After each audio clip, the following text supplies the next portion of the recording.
Houston ప్రసక్త శ్రోతలందరికీ కూడా నా హృదయపూర్వక నమస్కారం.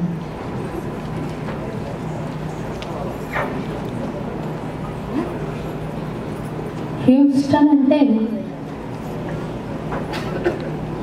నాకు అమెరికాలో పుట్టిల్లు అని ఇదివరకు కూడా చాలాసార్లు చెప్పాను.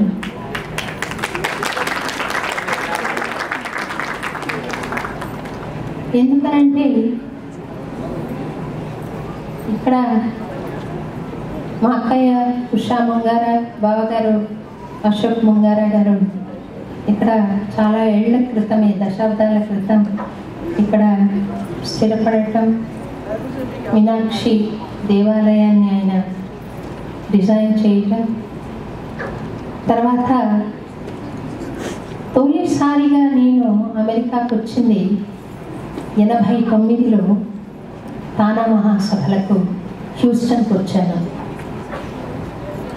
అమెరికా అంటే ఎలా ఉంటుందో, నా పాట వాళ్ళు ఎలా వింటారో ఏమో అనుకుంటూ వచ్చి ఆ తానా సభల్లో పాడడం, శ్రోతలందరూ లేచి ఒక 10 నిమిషాల పాటు స్టాండింగ్ ఓవేషన్ ఇవ్వడం, చాలా ప్రీతితో ఆస్వాదించడం. ఇక్కడ నుండి నా అమెరికా యాత్ర మళ్ళీ కొనసాగడం జరిగింది. మళ్ళీ ఈసారి కూడా ఇక్కడ నుండే నా యాత్ర కొనసాగుతోంది.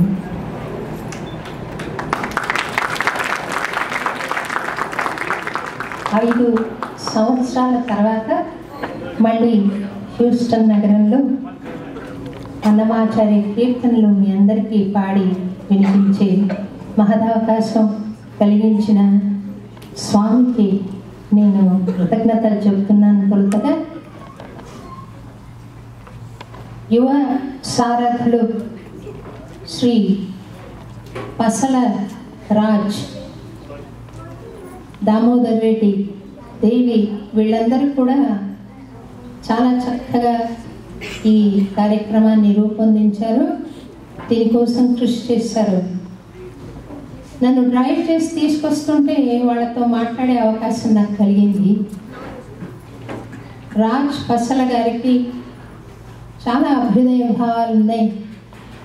అవన్నీ కార్యరూపం ధరించి సమాజంలో ఒక చక్కటి మార్పు తెచ్చే ఒక చక్కటి కార్యక్రమంగా రూపొందాలని నేను స్వామికి విన్నపం చేసుకుంటున్నాను. అలాగే దామోదర్ రెడ్డి గారు, దేవి గారు కూడా చక్కటి ఆధ్యాత్మిక స్ఫురణ ఉన్న వ్యక్తులు. వాళ్ళు నిజంగా ఈ సంస్థ ద్వారా Telugu cultural association greater Houston ద్వారా చక్కటి కార్యక్రమాలు రూపొందించాలని భగవంతుణ్ణి ప్రార్థన చేస్తూ నాకు ఈ అవకాశం కలిగించినందుకు వారికి మనసా కృతజ్ఞతలు చెప్పుకుంటూ, సభలో 89లో నేను టెక్సస్లో ఎన్ని కాన్సర్ట్స్ పాడానో అన్ని కాన్సర్ట్స్కి తిరుగుతూ ఒక వీడియో పట్టుకుని అమెరికన్ డ్రెస్లో చాలా అందమైన అమ్మాయి తిరిగింది నాతో పాటి. అదిగో అక్కడ కూర్చుంది వైదేహి గారు. నా వీడియోస్, పిక్చర్స్ అన్నీ ఆల్బమ్ చేసి నేను అమెరికా నుండి వెళ్ళిపోతున్నప్పుడు ఆవిడ ఇలా షూట్ చేస్తున్న బొమ్మ ఒకటి దాని మీద వేసి నాకు ఇచ్చింది. ఆ ఆల్బమ్ నా దగ్గర ఇప్పటికీ పదిలంగా ఉందండి. ఆ జ్ఞాపకాలు నేను మళ్ళొకసారి నెమరేసుకుంటూ మీరు ఆడియన్స్లో ఏ మూల కూర్చున్నా స్పాట్అవుట్ చేయగలనని చెప్తూ దాక్కున్నా సరే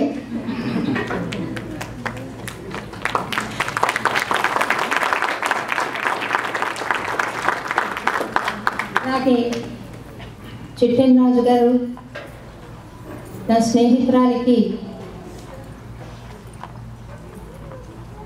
అన్నగారి వరుస అవుతారు. వారు నాకు సోదర తుల్యులే.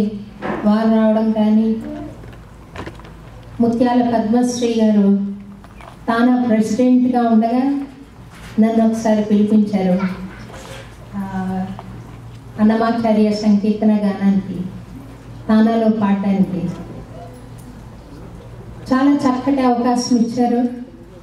వారు ఇచ్చిన ఎంకరేజ్మెంట్ని నేను గ్రేట్ఫుల్గా తలుచుకుంటున్నానని చెప్పి ఒకసారి చెప్తూ, అప్పుడు చూసిన దానికన్నా ఇంకా చిన్నవాళ్ళే అందరూ కనపడుతున్నారు నాకు, అది సంతోషంగా ఉంది అని చెప్పి చెబుతూ, అందరినీ మళ్ళొకసారి ఇక్కడ చూడడం నాకు చాలా సంతోషంగా ఉందని చెబుతూ, ఈ వర్క్షాప్ చేయడం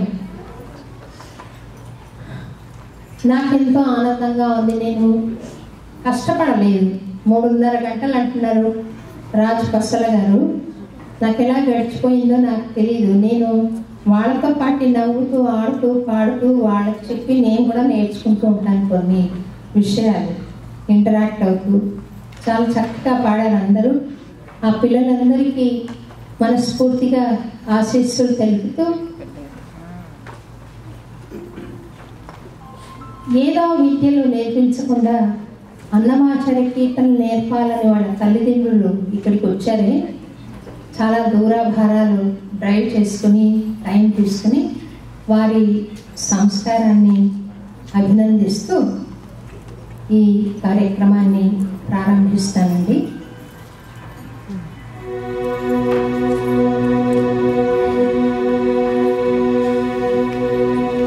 నాతో పాటుగా కీబోర్డ్ పైన సోదరుడు శ్రీ సుమన్ జీవరత్న్,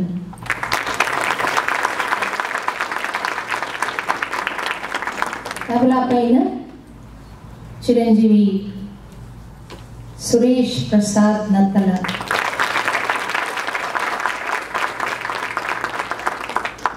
వీళ్ళిద్దరూ కూడా హైదరాబాద్లో చాలా చక్కటి పేరు తెచ్చుకున్న ప్రావీణ్యం ఉన్న కళాకారులు. ఇద్దరు నాతో పాటు ఇండియా నుండి వచ్చారు. నాకు గాత్ర సహకారం అందిస్తున్న చిరంజీవులు లాస్ట్ ఇయర్ ఇక్కడ నేను కాన్సర్ట్స్కి వచ్చినప్పుడు వేసవి వెన్నెల శిక్షణ శిబిరంలో శిక్షణ పొందిన వాళ్ళు వీళ్ళు. కొంతమంది ఈ ఏడాది నేర్చుకున్న వాళ్ళు ఉన్నారు. వాళ్ళను వారి వారి పేర్లను వాళ్ళు మైక్లో చెప్పాల్సిందిగా నేను కోరుతున్నాను. లాస్య, అలకనంద, ఐశ్వర్య, కళ్యాణి, స్వప్న, సర్వాణి, Snigdha.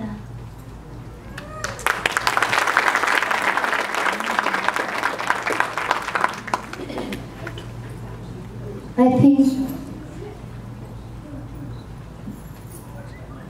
the preliminary introduction about Saint Annamacharya isn't necessary anymore.